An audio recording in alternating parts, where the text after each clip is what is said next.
Manila Broadcasting Company. Sa balita, komentaryo, issue, serbisyo publiko. Aksyon Radio! Sa Bacolod, Aksyon Radio! Aksyon Radio!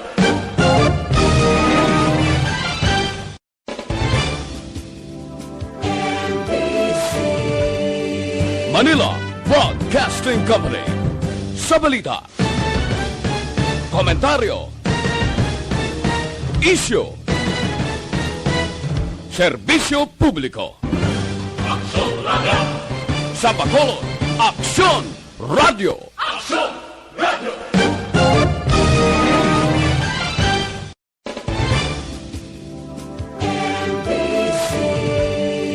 Manila Broadcasting Company. Sa balita, komentaryo, issue, serbisyo publiko. Aksyon Radio! Sa Bacolod, Aksyon Radio! Aksyon Radio!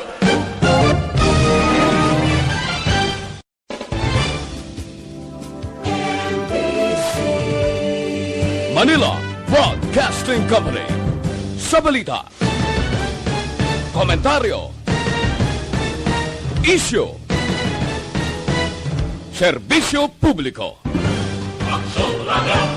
Sa Bacolod, Aksyon Radio! Aksyon Radio!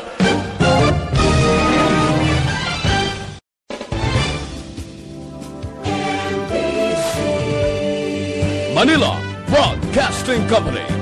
Sa balita, komentaryo, issue, Aksyon! Balita Evening Edition.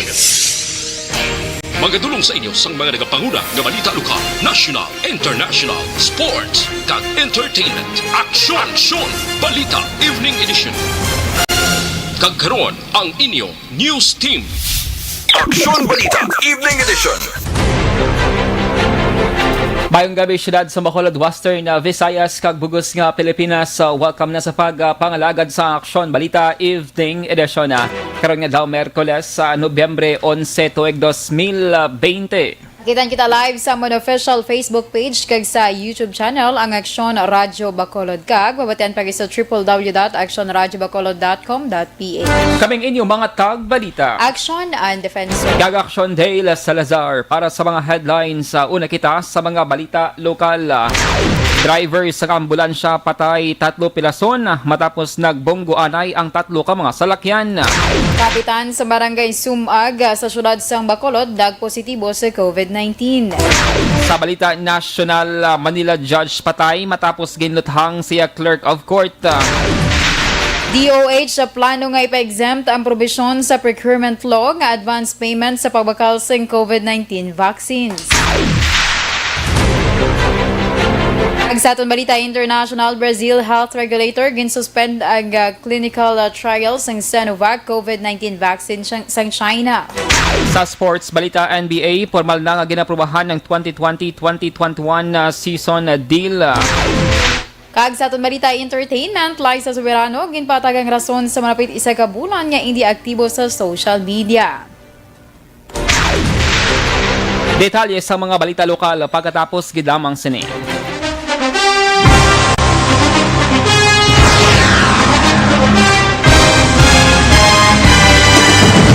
Mga balita nga una nabatian, mga impormasyon nga nakaapekto sa pagpangabuhi sang tanan, drama nga naghatag kabuhi sa istorya sang paglaom, paghigugma kag pagpasimpalan, serbisyo nga makatalandog balatyagon kag nagbunga sang pagsanyog, istasyon sang tanan sa sulod na sang 51 ka tuig, istasyon nga hindi kamupag kalipatan. 7 ka mga kongresista, 1 ka gobernador ang araw sa nagkulist sa Pedaya di pamangkot to nagligad para pamaninga linawagay sa ngalan walaton naman nga maglapit na lang ang eleksyon pagwa lang kung kay nga katapos ang media nga mag-report lang sa senaryo kadisan mahatagan kamo tsansa nga makapalayag sa inyo hibubunot batok sa pulis jaya kontra wala niya tsansa mo nagpasarhag na ang kamera wala ang ila counter counterpart sa Senado nagpabungol-bungol. Kamuda daw ga pinagusto lang sa Kamara, insulto sa Senado. Una sa balita, una sa aksyon, Sabado, Aksyon Radio.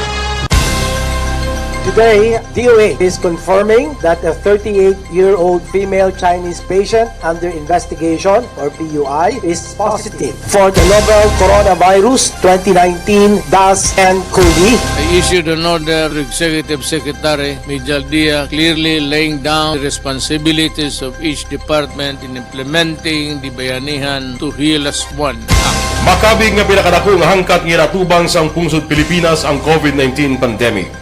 Tanan nga sektor ang apektado. Tanan nga kinahanglan sang pagtamod kag nagakaigo nga pagserbisyo. Bisan pa ang industriya sang pagwaragwag nagapangatubang sang kaangay nga pagpanghangkat. Apang Aksyon Radio Bacolod wala nagbiya sa pagpangalagad sa kahanginan sa pihak sang kabudlayan, peligro kag risgo nga dulot sang pandemya.